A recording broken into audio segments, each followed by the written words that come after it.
राम नाम के चमत्कार। राम का नाम जपने से मन को शांति मिलती है।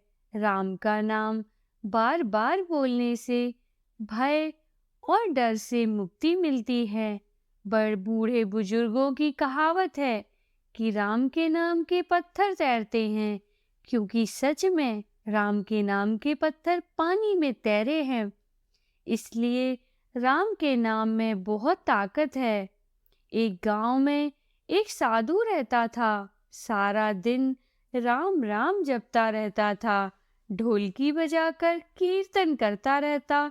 उसकी कुटिया के पास जिस व्यक्ति का घर था, वह उससे बहुत परेशान था।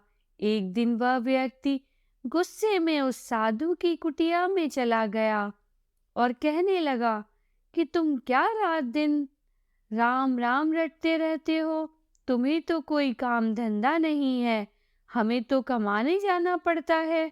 तुम्हारी ढोलकी की आवाज से मैं सो नहीं पाता। साधु कहता है, तुम भी मेरे साथ राम राम जप के देखो, तब तुम्हें पता चलेगा कितना आनंद आता है। उस व्यक्ति ने थोड़ा खींच कर कहा, अगर मैं तुम्हारे साथ राम राम जपूंगा तो क्या तुम्हारा राम मुझे खाने के लिए रोटी देगा? साधु कहने लगा कि मुझे तो राम नाम की लगन लगी है। मुझे तो राम जी की कृपा से हर रोज भोजन मिल ही जाता है। तुम भी राम राम जप के देख लो। मुझे भरोसा है भगवान तुम्हें खाने को जरूर देगा।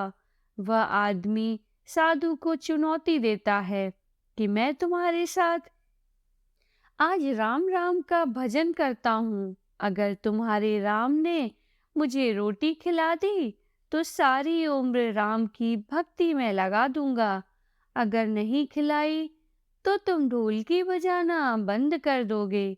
साधु कहता है कि मैंने तो निष्काम भाव से प्रभु राम की भक्ति की है, लेकिन फिर भी मुझे तुम्हारी चुनौती मंजूर है। वह व्यक्ति साधु के साथ बैठकर राम राम का जाप करता है और मन में निश्चय करता है कि चाहे कुछ हो जाए, मैं आज भोजन नहीं करूंगा।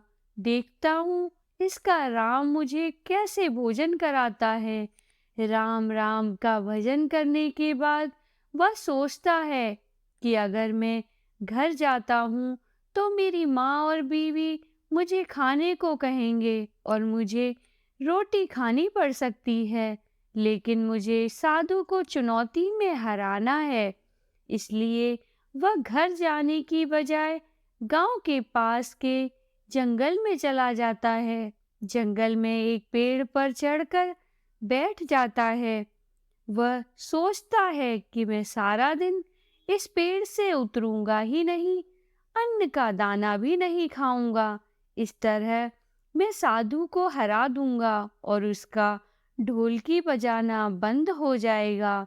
कुछ देर बाद उस जंगल से एक बंजारों की टोली गुजरती है। उन्हें भूख लगी होती है, तो बंजारों का सरदार कहता है कि आग जलाकर यहीं पर खाना बना लो, अब खाना खाकर ही आगे बढ़ेंगे। खाना बनकर तैयार हो जाता है। बंजारे खाना खाने ही बैठते हैं। इतनी देर में बंजारों को सूचना मिलती है कि पीछे से डाकू आ रहे हैं। बंजारों का सरदार कहता है कि हमें यहाँ से चले जाना चाहिए, डाकू हमारा सब कुछ लूट सकते हैं। वे बंजारे खाना वहीं पर छोड़कर चले जाते हैं। वह आदमी पेड़ पर चढ़ा सब कुछ देख रहा था। कुछ समय बाद डाकू वहां पहुंच जाते हैं। भोजन को देखकर डाकू कहते हैं कि खुशबू तो बहुत अच्छी आ रही है, लेकिन यह भोजन किसने बनाया और बनाने के बाद खाया क्यों नहीं? कहीं किसी की चाल तो नहीं हमें फंसाने की? हो सकता है इस भोजन में जहर हो। उसी समय डाकुओं के सरदार की नजर उस व्यक्ति पर पड़ी। वह उसे नीचे आने का आदेश देता है। डाकू इस व्यक्ति से पूछते हैं, हमें मारने के लिए क्या भोजन तुमने बनाया है? वह बेचारा मिन्नतें करता रहता है कि मैंने यह भोजन नहीं बनाया, इसमें जहर नहीं है। यह भोजन तो बंजारों ने बनाया है। आपके आने की खबर सुनकर वह यहाँ से भाग गए, लेकिन डाकुओं के आगे उसकी एक नहीं चली। डाकू उससे कहते हैं कि अब तुम्हें यह भोजन खाकर दिखाना पड़ेगा, क्योंकि हमें लगता है कि तुमने ही भोजन बनाया है और इसमें जहर मिलाया है। अब तुम ही सबसे पहले यह भोजन खाओगे।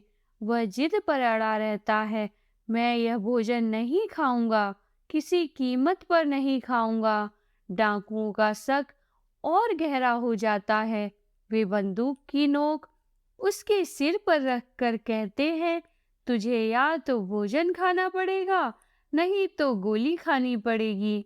वह व्यक्ति भोजन करने लगता है और साधु को याद करते करते उसकी आंखों से आंसू बह रहे थे। उसने कहा था कि मेरा निश्चय है कि राम नाम जप लेगा तो राम तुझे भोजन भी देंगे। उसके भोजन करने के बाद डाकुओं ने उसे छोड़ दिया। उसे विश्वास हो गया कि बंजारों को और डाकुओं को राम जी ने ही भेजा है। वह सीधा साधु की कुटिया में चला गया और जाकर उनके चरणों में प्रणाम किया और उन्हें सारा वृतांत सुनाया। अब उस साधु से भी ज्यादा उसे राम नाम की लगन लग गई। उसने अपना पूरा जीवन राम जी को समर्पित कर दिया। बोलो जय श्री राम।